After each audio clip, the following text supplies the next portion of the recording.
Hello बच्चों, कैसे हो आप लोग। तो हमने एक प्लानिंग करके नीट 2025 के लिए प्रिपरेशन स्टार्ट कर दिया है। जो बच्चे अभी 12th में हैं जो नीट देंगे, और जो ड्रॉप आउट बच्चे होंगे वो भी इस सेशन का फ़ायदा उठा सकते हैं। ठीक है, इसमें हमने बहुत ही important chapter sexual reproduction in flowering plants class 12th का फर्स्ट चैप्टर को छोटे छोटे सेगमेंट से डिवाइड करके एनसीईआरटी को कॉम्प्रिहेंसिव मतलब काफ़ी ही अच्छे तरीके से एक एक लाइन को, एक एक पैराग्राफ को अच्छे तरीके से डिटेल में पढ़ना है। एक माइंड में इम्प्रिंट डाल देना है एनसीईआरटी की। इसी पर्पज से हमने ये सीरीज स्टार्ट किया है। This is the series number 2। First series में हमने डाला था स्टेमेन के बारे में, माइक्रोस्पोरेंजिया एंड माइक्रोस्पोरेंजिया का वॉल का स्ट्रक्चर एंड माइक्रोस्पोरोजेनेसिस तक हमने कर लिया है, जिसका वीडियो मैं ऑलरेडी अपलोड कर दिया हूँ। इस वीडियो में मैं बताने जा रहा हूँ पॉलन ग्रेन्स के बारे में। This is the second session या second series of chapter sexual reproduction in the flowering plants. इसको तुम लोग अच्छे से करो।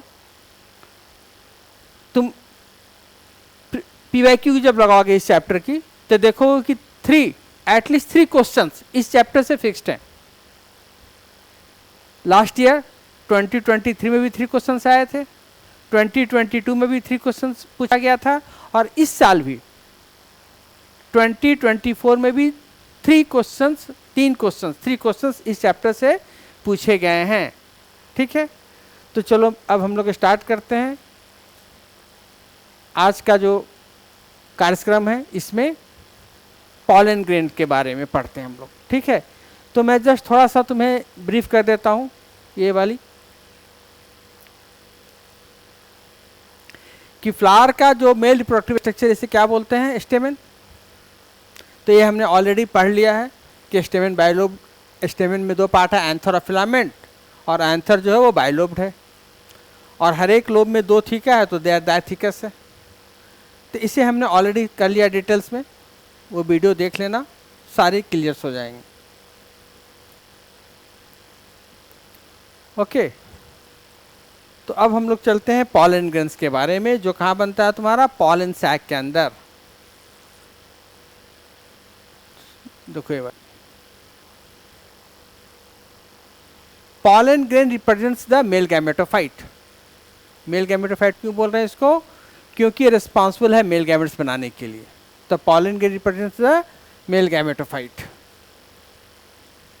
Means it forms the male gamete. Okay, it forms the male gamete, forms male gametes. इसमें मैं तुम्हें कुछ एमसीक्यू भी कराऊंगा इसमें। इसी जब ये पॉलन ग्रेन्स को हम लोग डील कर लेंगे तो कुछ इंपॉर्टेंट मल्टीपल चॉइस क्वेश्चंस और कुछ पीवाईक्यूज भी मैं कराऊंगा, जो ऑलरेडी इसके लिए इंपॉर्टेंट है। ठीक है, तो द पॉलन ग्रेन, देखो pollen grains represent the male gametophyte. If you touch the open anther of the hibiscus means China rose or any other flower, you would find deposition of the yellowish powdery pollen grains on your fingers. Sprinkle these grains on a drop of water taken on a glass slide and observe under the microscope. You will really be amazed at the variety of the architecture, size, shape, colors, design seen on the pollen grains from the different species. Okay, तो pollen grains पता है तुम्हें कहाँ बन रहा है, pollen sac के अंदर। और यही पॉलन ग्रेन्स क्या कैरी करेगा, मेल गैमेट बनाएगा, इसलिए इसको हम लोग मेल गैमेटोफाइट बोलते हैं। ओके, अब देखो pollen grains are generally spherical. इसका क्या हो गया, शेप हो गया कि शेप क्या तुम्हारा स्फेरिकल है। और ये हो गया साइज। ये सबको भी इंपॉर्टेंट है, नोट करना है, 25 to 50 माइक्रोमीटर्स इन डायमीटर।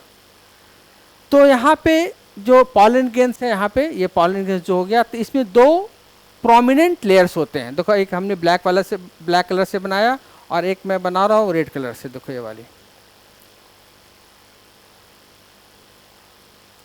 इस तरह से रेड कलर से।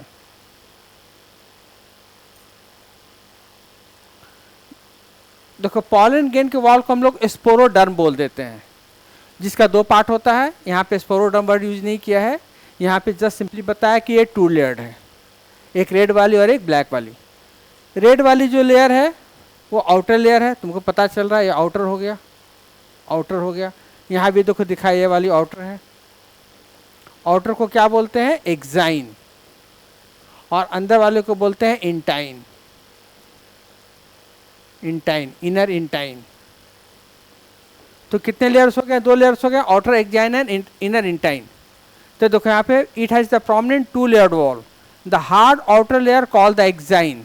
ये बहुत इंपॉर्टेंट है एक्साइन के बारे में, कि जो पॉलन ग्रेन्स का आउटर कवरिंग होता है, पॉलन में पहला कितना हो गया? 2 लेयर हो गया। तो जो बाहरी वाला लेयर है, आउटर लेयर है, उसे हम लोग क्या बोलते हैं? एक्साइन बोलते हैं, जो एक बहुत ही स्पेशल टाइप ऑफ केमिकल्स का बना होता है। वो है तुम्हारा, उसका नाम है sporopollenin, made up of sporopollenin. This one sporopollenin, this one sporopollenin, which is one of the most resistant organic material known. देखो ये स्पोरोपोलेनिन इतना स्ट्रॉन्ग है या रेजिस्टेंट ऑर्गेनिक मटेरियल है कि कितना हर हाई से हाई टेम्परेचर को भी वो विथ स्टैंड मीन्स टॉलरेट कर लेता है। मतलब हाई टेम्परेचर पे भी ये पॉलन ग्रेन को सुरक्षित रखता है। कौन? Sporopollenin. And strong acids and even alkalis और इवन इंजाइम्स। तो ये देखो हाई टेम्परेचर को भी सह रहा है, उस पर न तो स्ट्रॉन्ग एसिड न तो अल्कली का कोई असर हो रहा है, न तो कोई इंजाइम इसको ब्रेक कर सकता है। तो no enzyme that degrade sporopollenin is so far known. तो देखो स्पोरोपोलेनिन का क्या क्या फीचर्स हो गया? वो सबसे रेजिस्टेंट मतलब उस पर किसी चीज़ का असर नहीं हो रहा है, बेअसर रेजिस्टेंट ऑर्गेनिक मटेरियल नोन है। It can withstand means can tolerate high temperatures and no acid and alkali can destroy the sporopollenin or can damage the sporopollenin. No enzyme that degrade sporopollenin is so far known. Clear हो गई बात? तो exine की बात हमने कर लिया। अब देखो क्या होता है, एक और चीज समझना यहाँ पे है, एक और यहाँ पे दिया है कि pollen grain exine has prominent aperture called the germ pore। देखो यहाँ पे एक वर्ड आ रहा है germ pores, where sporopollenin is absent। तो देखो यहाँ भी एनसीईआरटी के फिगर में भी देखो स्पोरोपोलेनिन को कंटिन्यूस दिखा दिया है, ये वाली को। ठीक है, यहाँ पे जर्म पोर फिगर में नहीं दिखाया, तो मैं एक जर्म पोर बना देता हूँ तुम्हें। मैं फिर से ब्लैक कलर को यूज़ कर रहा हूँ। देखो ये क्या हो गया, दिस इज द इंटाइन। ठीक है, अब देखो थोड़ा स्पोरोपोलेनिन को थिक बना देते हैं। ये स्पोरोपोलेनिन क्या हो गया, इस तरह से देखो।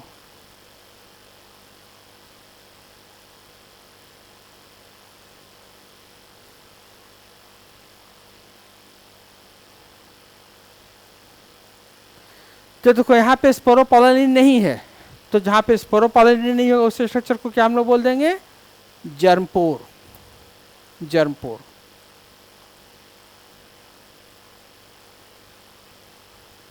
जर्म पोर। ठीक है, तो जर्म पोर क्या हो गया, समझ में आ गया?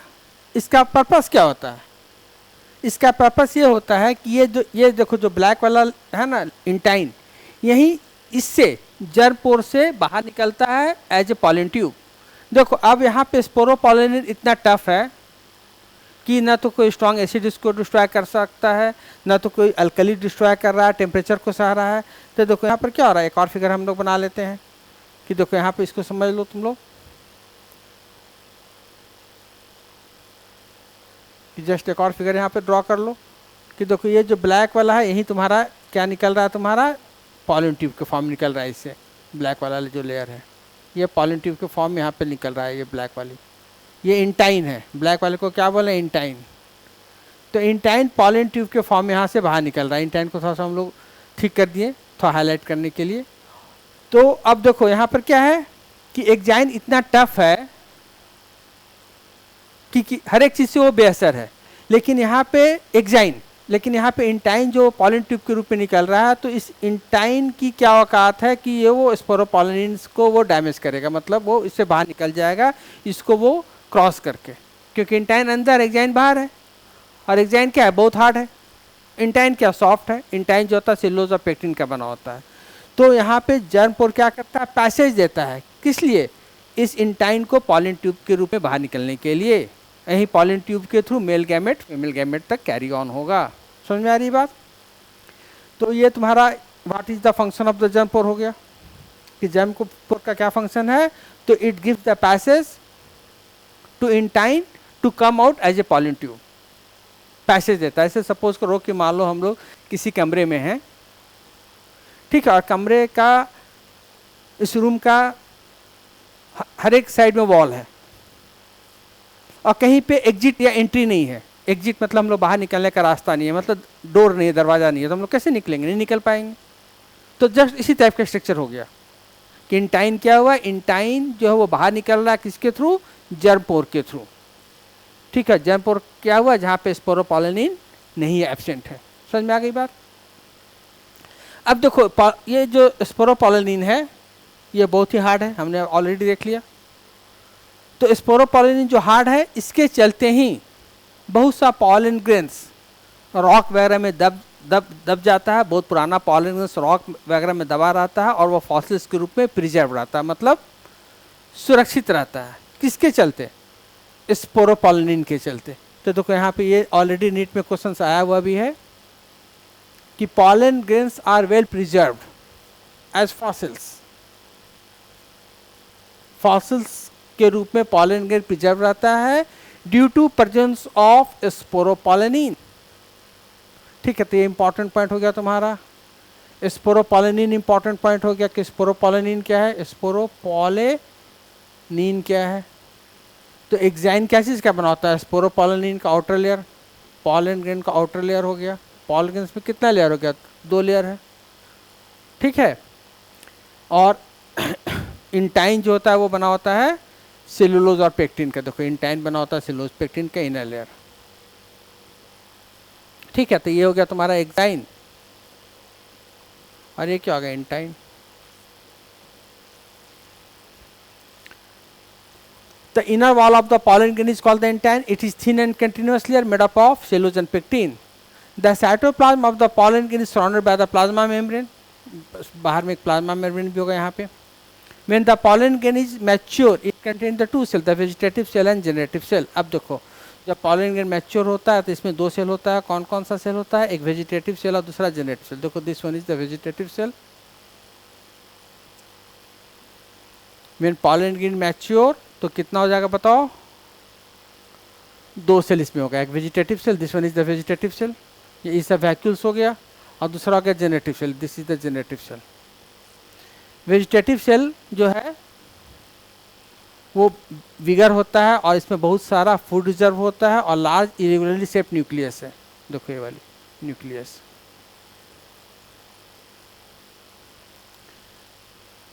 And generative cell is small and floats in the cytoplasm of the vegetative cell. It is a spindle shape with a dense cytoplasm and the nucleus. तो पॉलन ग्रेन जब मैच्योर हो तो इसमें कितना सेल हो गया, 2 सेल, वेजिटेटिव सेल और generative cell. समझ में आ रही बात। अब देखो इन ओवर 60%, अब दूसरा पैराग्राफ इंपॉर्टेंट है ये वाली,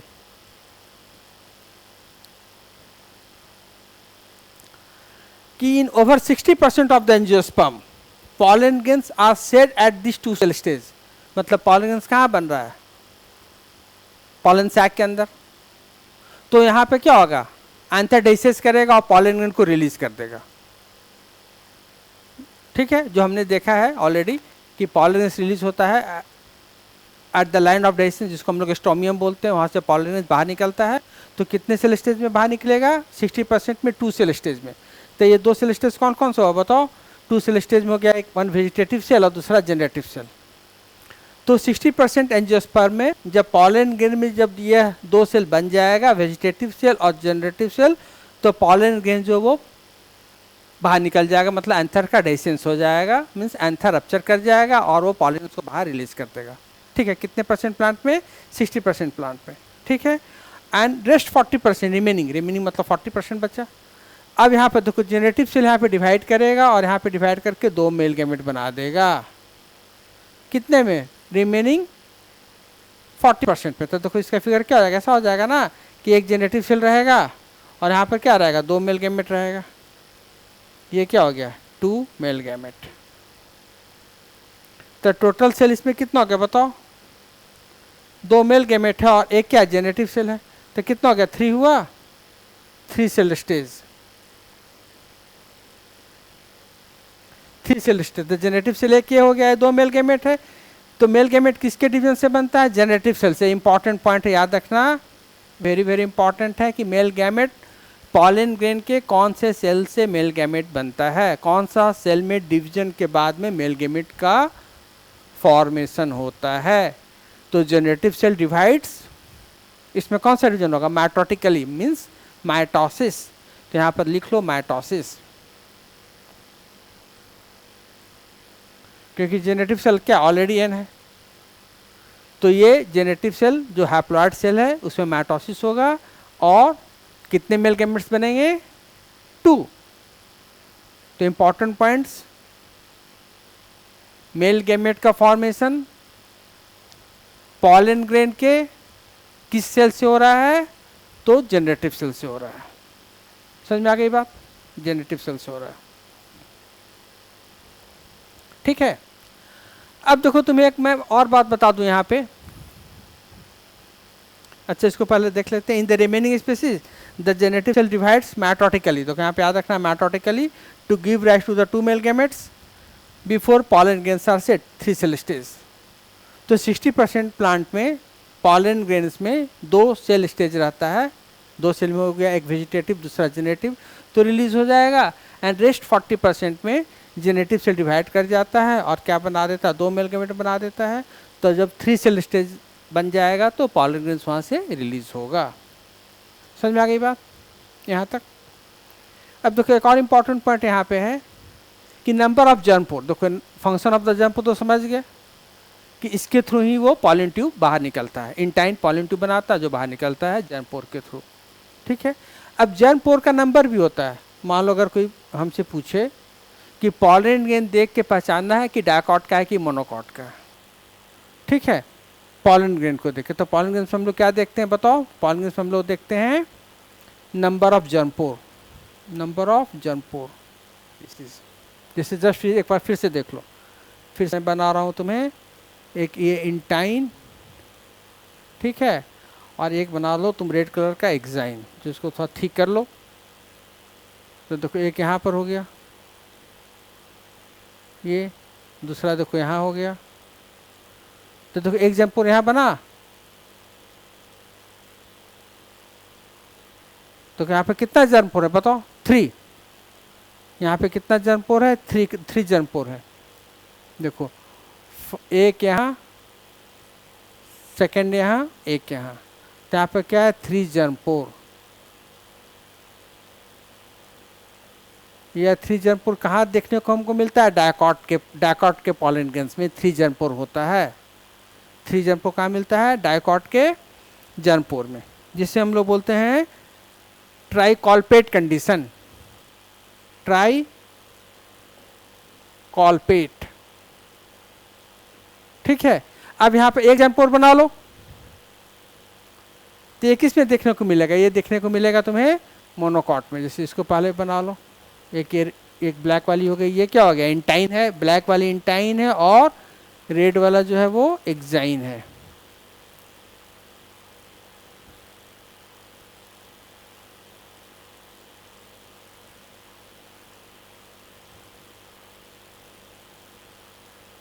देखो एक्साइन है, ठीक है। तो यहाँ पर कितना जर्म पोर है, केवल एक, 1 जर्म पोर, 1 जर्म पोर। ये किस में दिखने को मिलता है हमको, मोनोकॉट में, इसलिए इसे क्या बोलते हैं, मोनोकॉल्पेट।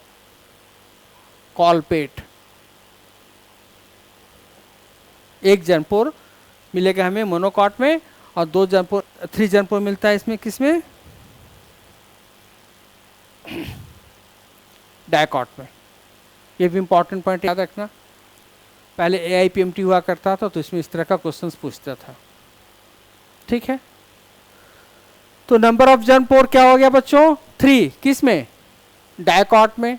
एंड मोनोकॉट में कितना हो गया? 1। तो इसे हम पहचान लेंगे ना जर्म पोर को देखकर कि ये पॉलीगन किसका है। ठीक है, अब देखो यहाँ पर क्या हो जाएगा, यहाँ पे तुम्हारा बन जाएगा कौन सा सेल?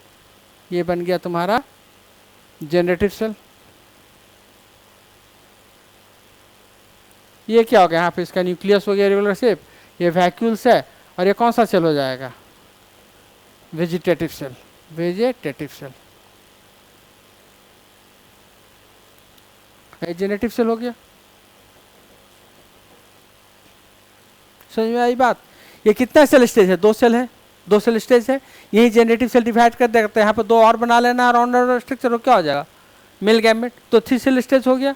तो 60% प्लांट में 2 सेल स्टेज में रिलीज होगा एंड रिमेनिंग मीन्स 40% में 3 सेल स्टेज में रिलीज होता है, जो हमने ऑलरेडी देख लिया। ठीक है, तो 60% में 2 सेल स्टेज में क्या हो गया? एक वेजिटेटिव सेल और एक जेनेटिव सेल। और 3 सेल स्टेज में क्या हो जाएगा? 1 vegetative cell, VC means vegetative cell, plus 2 male gamete. Clear? अब समझ में आ गया तुमको पूरे अच्छे तरीके से। ये देखो enlarge view of the pollen grain tetrad दिखाया है, और ये microspore maturing to the pollen grain है। ऊपर वाली फिगर को देख लेते हैं। पहला क्या है? मैक्रो पॉलन ग्रेन का टेट्राड बना, ये वाली देखो, ये वाली। Okay, next, pollen grains of many species cause severe allergy and bronchial afflictions in some people, often leading to the chronic respiratory disorder। मतलब सांस लेने में दिक्कत होती है, इसे हम लोग क्या बोलते हैं? पॉलन एलर्जी या ब्रोंकियल एलर्जी। एलर्जी हो रहा है यहाँ पे पॉलन ग्रेन से। ठीक है, पॉलन ग्रेन से क्या हो रहा है? एलर्जी हो रहा है यहाँ पे, इसको बोलते हैं पॉलन एलर्जी। ठीक है, तो पॉलन एलर्जी का मेन सोर्स क्या है बताओ? इसको हम लोग बोलते हैं ब्रोंकियल एलर्जी भी, ब्रोंकियल एलर्जी या हे फीवर। इसका one of the main cause क्या है बताओ? कौन सा? पार्थेनियम और कैरेट ग्रास।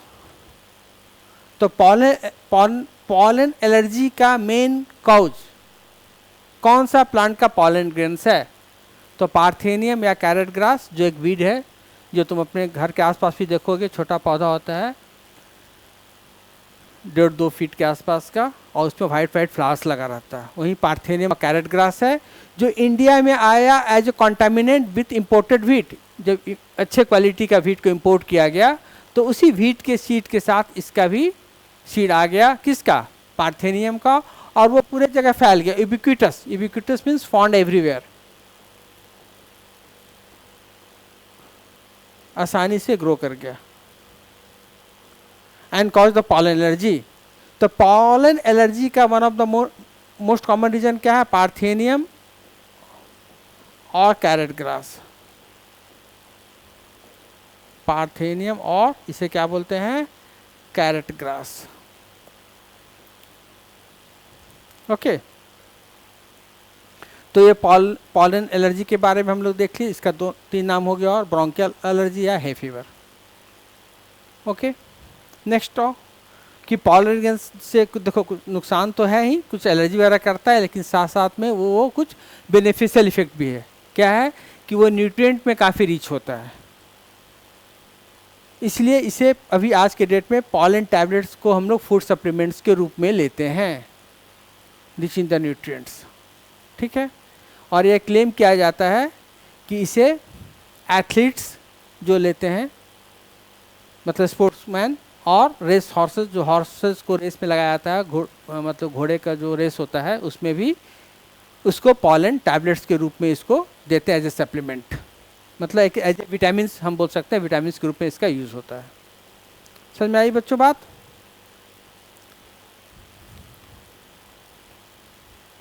अब देखो नेक्स्ट है कि पॉलन ग्रेन्स की वायबिलिटी क्या है।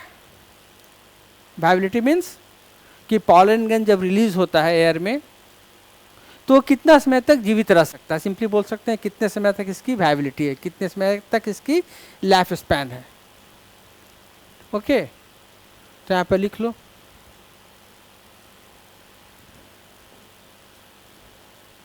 पॉलन की वायबिलिटी क्या है, वायबिलिटी क्या है, कितने समय तक वायबल है वो। ठीक है, तो ये डिपेंड करता है दो चीज़ पे, वहाँ का प्रिवेलिंग टेम्परेचर और ह्यूमिडिटी। तो इट डिपेंड्स ऑन, देखो ये सब क्वेश्चन आ सकता है, किस पे डिपेंड्स करता है, depends on temperature and humidity.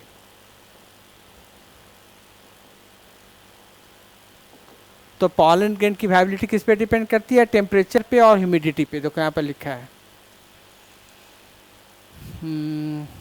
देखो ये वेरिएबल है कि हर एक समय हर एक प्लांट का पॉलन ग्रेन ऐसा नहीं कि एक ही लाइफ स्पैन है, अलग अलग रहेगा। ठीक है, तो देखो यहाँ पे लिखा है the period for which pollen grains remains viable is highly variable and to some extent depends on the prevailing temperature and humidity. तो किस पे डिपेंड करता है, टेम्परेचर और ह्यूमिडिटी पे। पॉलन का वायबिलिटी मीन्स इसका लाइफ स्पैन या वो वायबल है, मतलब वो एक्टिव है। पॉलन ग्रेन्स जो है वो पॉलिनेशन जब करेगा तो वो मेल गैमेट बनाएगा। ठीक है, in some cereals such as the rice and wheat pollen grains की वायबिलिटी कितनी है, विद इन 30 मिनट्स, वो मैक्सिमम 30 मिनट्स उसकी वायबिलिटी है। तो व्हीट और राइस, व्हीट एंड राइस कितना है तुम्हारा 30 मिनट्स व्हीट एंड राइस की। ओके, व्हीट एंड राइस की कितनी है 30 मिनट्स। और मंथ्स भी है, फॉर मंथ्स भी वो वायबल रह सकता है। किसमें, 3 यहाँ पे तुमको दिखाया है स्पीसीज का नाम, रोजेसी, लिग्यूमिनेसी एंड सोलेनेसी, ये 3 फैमिली है। इसके मेंबर्स में के पॉलन ग्रेन्स की वायबिलिटी मंथ भी हो सकती है। तो देखो यहाँ पे इन some member of the Rosaceae, लिग्यूमिनेसी मतलब पल्सेस फैमिली, सोलेनेसी में पोटैटो वगैरह आता है, दे maintain viability for the months. तो फॉर मंथ्स किस में वायबिलिटी है, 3 में है, याद रखना है। पहला हो गया रोजेसी, दूसरा लेग्यूमिनेसी,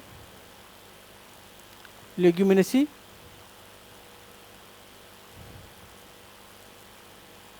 एंड थर्ड सोलेनेसी।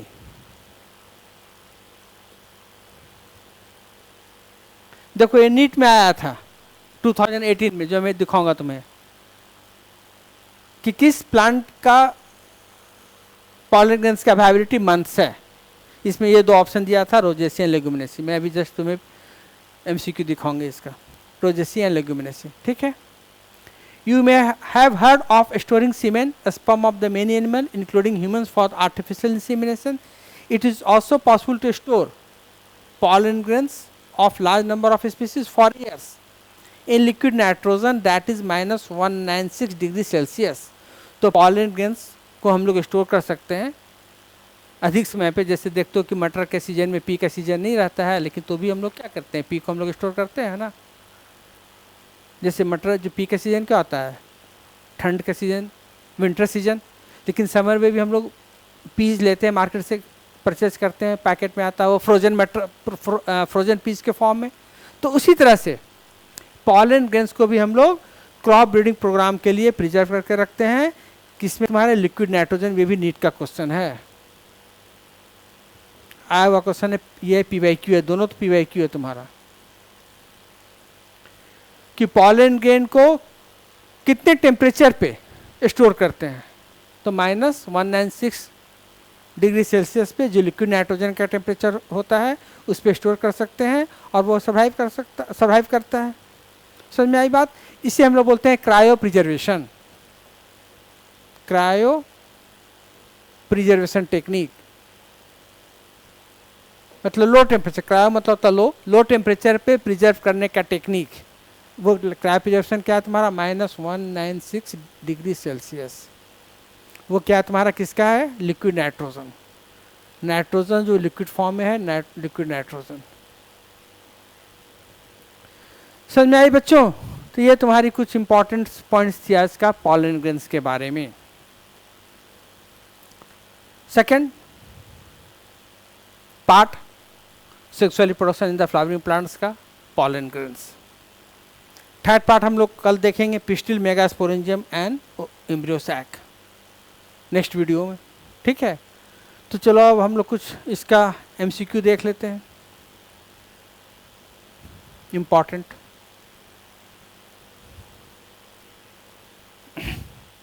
देखो ये वाली जो हमने जस्ट पूछा था, अभी देखो यहाँ पे पहले इसको दिखा देता हूँ। देखो ये in some member of which of the flowering pair of families, pollen grains retain their viability for months after the release। 2021 का क्वेश्चंस तुम लोग कल ही हो गया, जस्ट ही पढ़े हो, हमें बताने की जरूरत नहीं पड़नी चाहिए।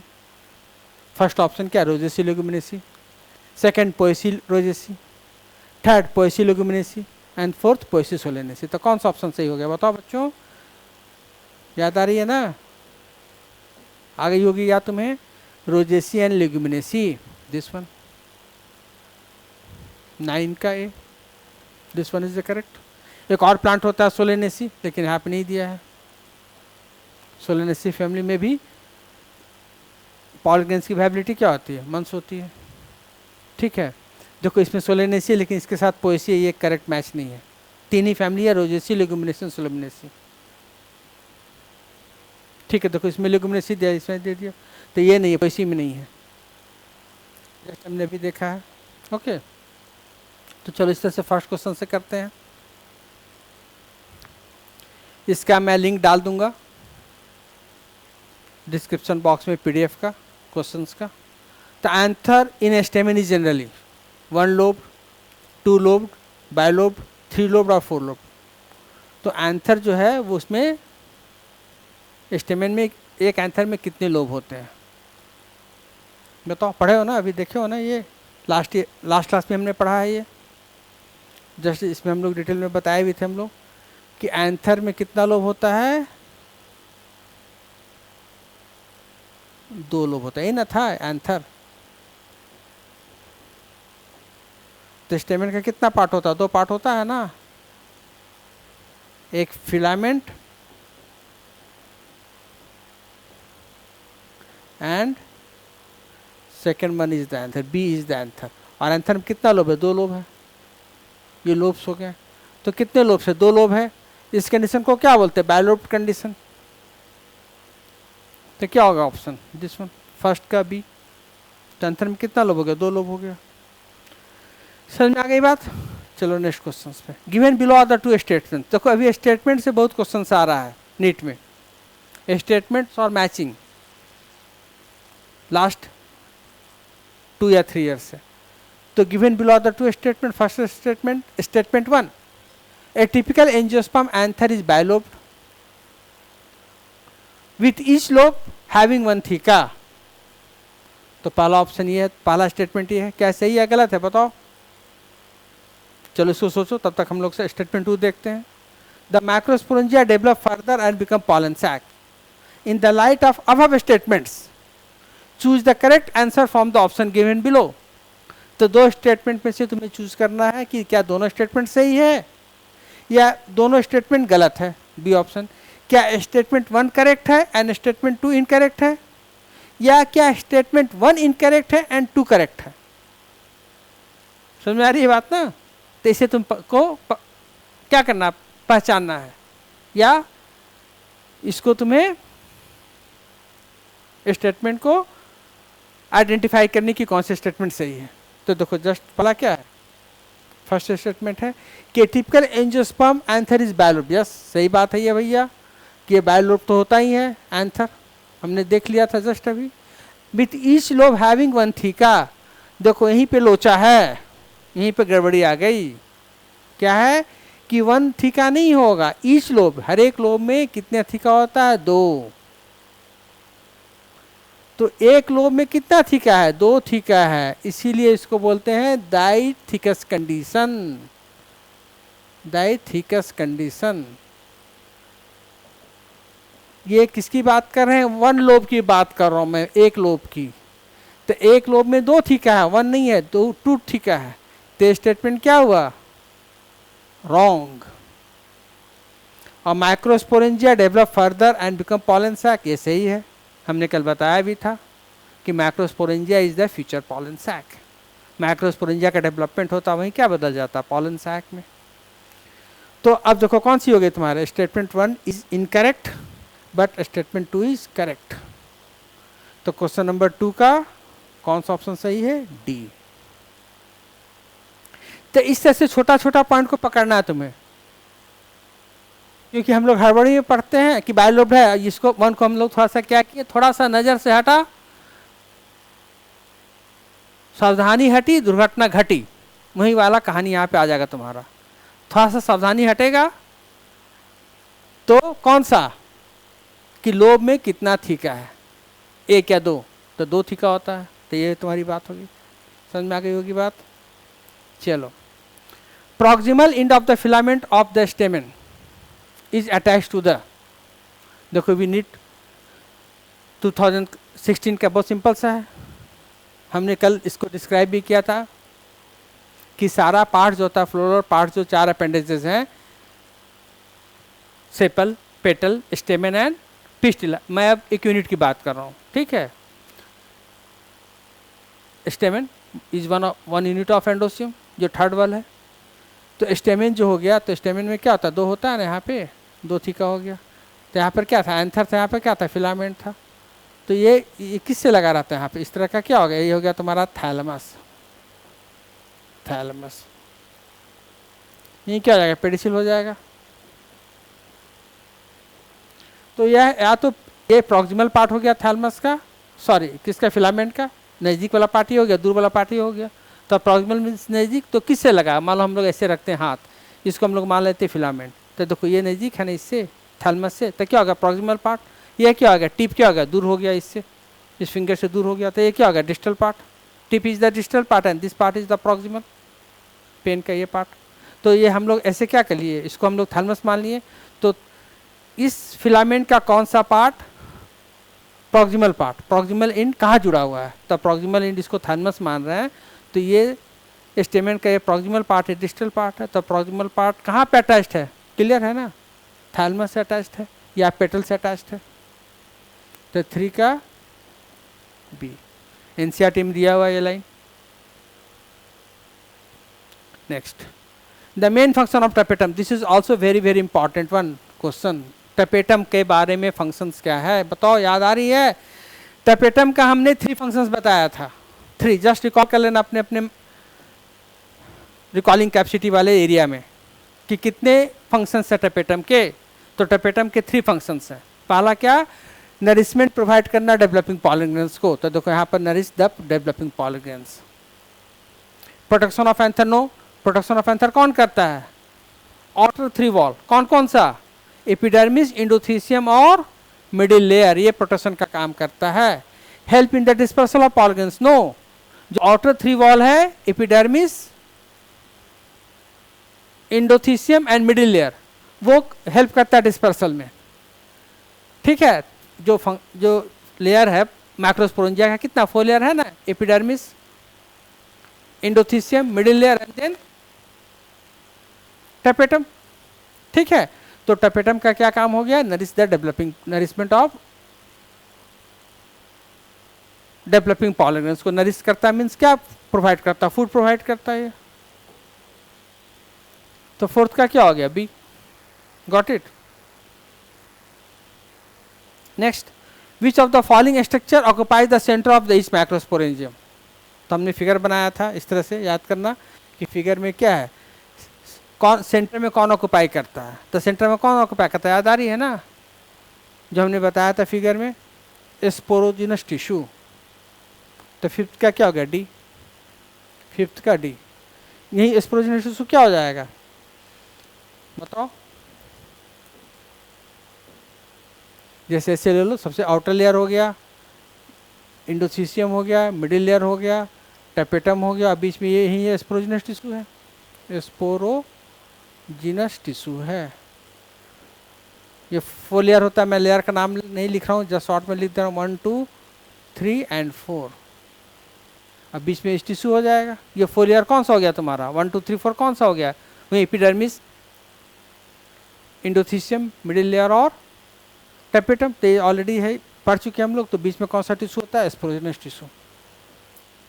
तो 5 का डी, ये भी एनसीईआरटी में दिया हुआ तुम्हें, ठीक है। Which one produce lipid rich Ubisch granules containing sporopollenin for exine formation. देखो ये भी थोड़ा सा एनसीईआरटी में नहीं है, लेकिन जनरली कभी कभी नीट में आ जाता है, इसलिए मैंने इसको डाला यहाँ पे कि स्पोरोपोलिन बनाने के लिए यहाँ पे एक स्ट्रक्चर्स बनता है, ग्रैन्यूल्स बनता है, इसे बोलते हैं यूबिसिस ग्रैन्यूल्स। ये एनसीईआरटी के बाहर है, आउट ऑफ एनसीईआरटी है यूबिसिस ग्रैन्यूल्स। ये यूबिसिस ग्रैन्यूल्स होता कौन बनाता है बताओ, कौन प्रोड्यूस करता है? टेपेटम, जो कि स्पोरोपोलिन, जो वन ऑफ द टफेस्ट या one of the resistant organic material है, उसको बनाने में यूबिसिस बॉडी का एक इम्पॉर्टेंट रोल है। तो देखो इसे एक दो तरह का क्वेश्चन आ सकता है ना बच्चों, कि यूबिसिस ग्रैन्यूल्स है क्या।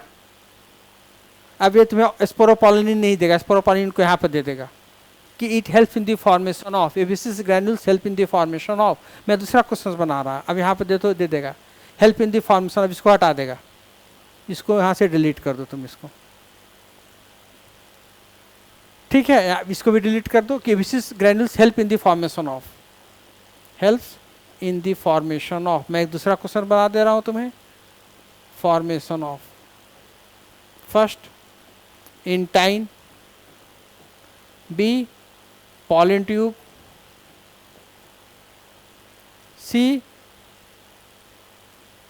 exine and D male gamete। देखो एक बना दिया मैंने ना एमसीक्यू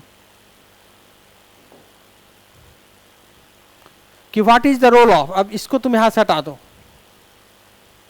इस टोटल लाइन को हटा दो, अब यहां से आओ तुम, what is the role of Ubisch granules और what is the function of Ubisch granules.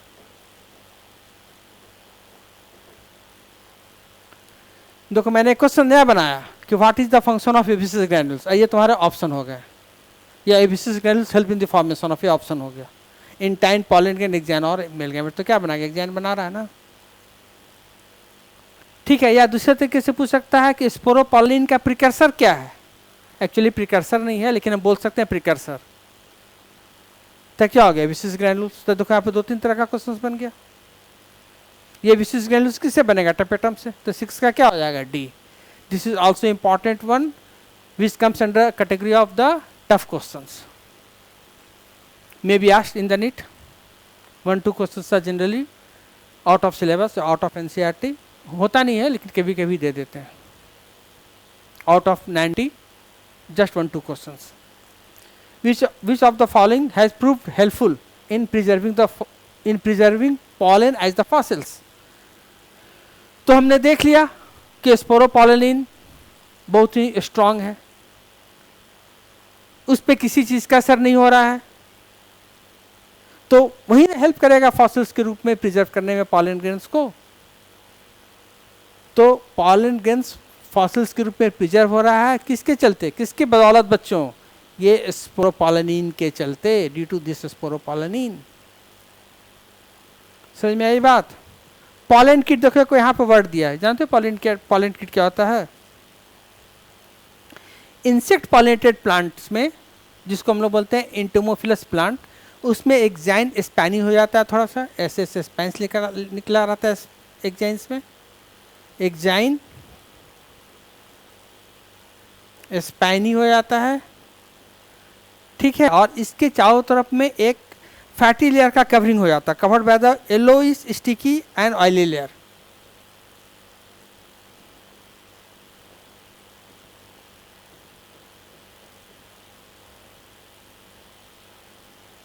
Yellow coloured oily layer से कवर्ड होता है, ठीक है, जो लिपिड का बना होता है, लिपिड और कैरोटीनॉइड्स का बना होता है, लिपिड और कैरोटीनॉइड्स का बना होता है, लिपिड्स प्लस कैरोटीनॉइड्स। तो देखो ये क्या हो गया है? स्टिकी है, स्पैनी है, और क्या है? स्टिकी है, स्टिकी है। एक जाइन स्पैनी और स्टिकी है, किस में? Entomophilous files means insects, insects pollinated plant में, इंसेक्ट पॉलिनेटेड प्लांट्स में एक जाइन स्पैनी और स्टिकी होता है, स्टिकी हो जाता है येलो कलर ऑयली लेयर से कवरिंग के चलते वो स्टिकी हो जाता है। तो जब इंसेक्ट्स वगैरह आके फ्लावर पे बैठती है, ठीक है, तो क्या होता है कि इसके बॉडी में वो पॉलन ग्रेन्स चिपक जाता है इन्हें थोड़ा सा गुच्छे के फॉर्म में ज़्यादा अमाउंट में, ठीक है, इसे क्या बोलते हैं पॉलन किट। तो पॉलन किट किस में पाया जाता है, इंटेमोफाइलस पॉलिनेटेड प्लांट्स में, इंटेमोफाइलस या इंसेक्ट्स पॉलिनेटेड प्लांट्स के पॉलन ग्रेन्स को इंसेक्ट्स पॉलिनेटेड प्लांट्स के पॉलन ग्रेन्स को हम लोग पॉलन किट बोल देते हैं, ठीक है। लेकिन यहाँ पे दूसरा क्वेश्चन जस्ट मैंने पॉलन किट क्या होता है इसको मैंने एक्सप्लेन किया।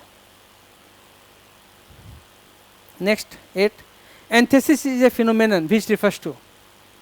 तो देखो जनरली क्या होता है कि फ्लावर में पहले क्या होता है, फ्लावर पहले जस्ट एक मान लो हम लोग पौधा लेते हैं, कोई फूल का पौधा है, ठीक है, तो उसमें जस्ट फ्लावरिंग नहीं होता, पहले क्या आता है बर्ड, तो बर्ड जो होता है वो बाद में फ्लावर में कन्वर्ट होता है, उस प्रोसेस को बोलते हैं एंथेसिस, एंथेसिस। तो anthesis is the process of या phenomenon which refers to opening of flower bud. Flower bud open कर गया, बर्ड ओपन करके क्या चीज कन्वर्ट कर गया फ्लावर में, मतलब सिंपली बोल सकते हैं कि फूल का खिलना या बर्ड जो वो फ्लावर में कन्वर्ट हो गया, उस प्रोसेस को क्या बोलते हैं एंथेसिस। तो कोई भी नीट की क्वेश्चन है 2004 की, ठीक है, got it. Next, in some member of which of the flowering pair of families pollen grains retain viability for the months of the release. Just हमने इसको देख ही लिया कि 3 फैमिलीज में 3 कौन कौन सा, रोजेसी, लेगुमिनेसी, सोलेनेसी। तो हमने जस्ट अभी कर लिया, इसको ये वाली होगी 9 का है। 10th, pollen grains can be stored for several years in the liquid nitrogen having a temperature of, ये भी तुम लोग अभी जस्ट अभी हमने देखा है कि कितने डिग्री सेल्सियस पे, -196 डिग्री सेल्सियस पे पॉलन ग्रेन्स को हम लोग स्टोर कर सकते हैं फॉर क्रॉप ब्रीडिंग प्रोग्राम के लिए, ठीक है ना। तो देखो भी 2018 की क्वेश्चन है। तो हमने क्या क्या इंपॉर्टेंट पॉइंट निकाला बताओ। एक जाइन का स्पोरोपोलिनिन के बारे में याद रखना है तुमको, स्पोरोपोलिनिन, ठीक है। जर्मपोर क्या है, फिर 60% प्लांट में 2 सेल स्टेज में पॉलन का रिलीज होगा। ये सब तुम्हारे कीवर्ड्स हैं जो तुम्हें याद रखनी है, ठीक है। 40% प्लांट में 2 सेल स्टेज में क्या हो जाएगा बताओ, 1 vegetative cell plus 1 generative cell. 40% plants में 3 सेल स्टेज में रिलीज हो रहा है पॉलन ग्रेन, जिसमें 3 सेल स्टेज में क्या हो जाएगा, 1 तो वेजिटेटिव सेल नहीं रहेगा, लेकिन यहाँ पे जनरेटिव सेल डिवाइड करके क्या बना देगा, 2 मेल गैमेट।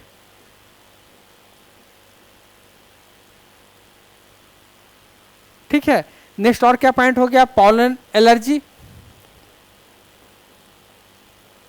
पॉलन ग्रेन से जो एलर्जी हो रही है इसे क्या बोल रहे हैं, पॉलन एलर्जी।